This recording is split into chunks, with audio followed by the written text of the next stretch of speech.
So today I want to share an idea with you. It's an idea that I heard in an Andy Stanley sermon years ago, and it stuck with me so much that I want to share it with you because I think it may impact you the same way that it impacted me. The title of the sermon was "A History's Rule," and it was about this idea that there's this fact of history that is just true no matter what, no matter which way you look at it, and it's true from the beginning of time and will continue to be true for the rest of eternity. And the rule is that God gets the glory. Now notice there I didn't say God should get the glory or we should give him glory. The rule is God gets it. He's going to get it no matter what.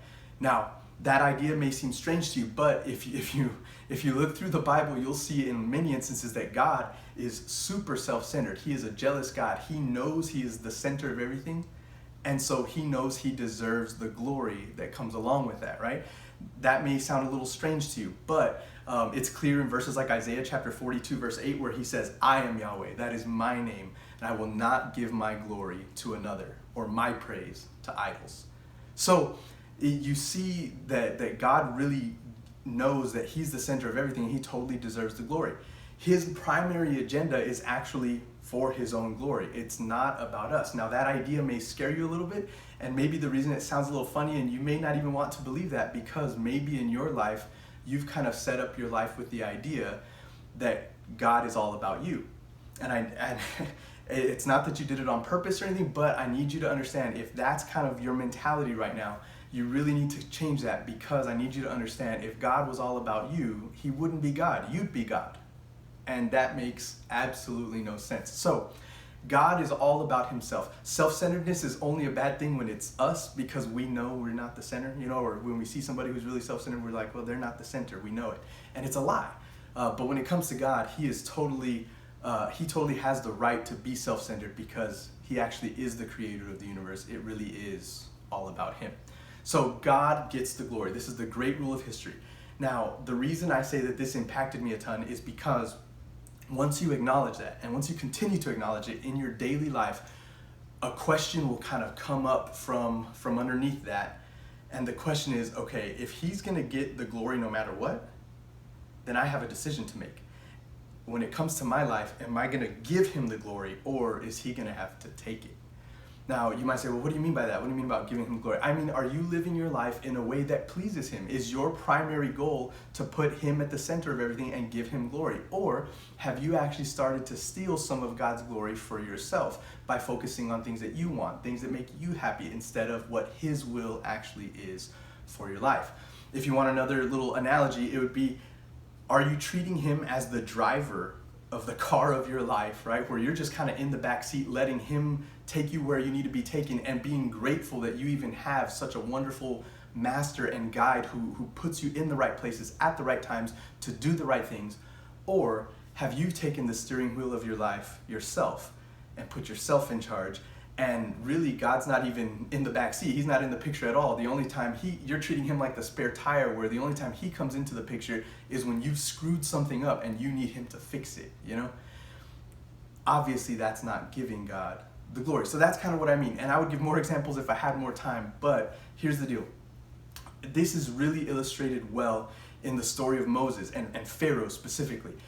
You've probably all heard the 10 plagues, right? Moses, let my people go, trying to take the Israelites out of Egypt. And he goes to Pharaoh multiple times telling him, let these people go. These are God's people, right? Pharaoh continues to say no.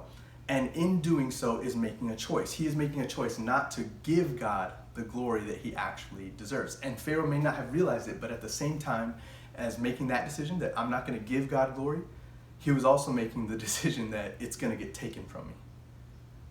Because like I said, the great rule is God's going to get it no matter what. So here's what happens. In case you don't remember all the details, if you read through those chapters in Exodus, every time there was a plague, the Bible says that Pharaoh hardened his heart against the Lord.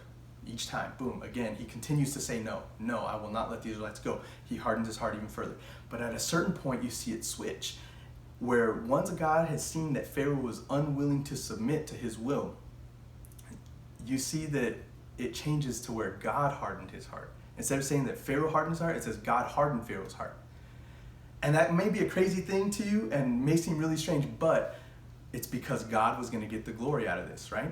Now, in case you In case that doesn't illustrate it enough, let me actually read you a verse, okay?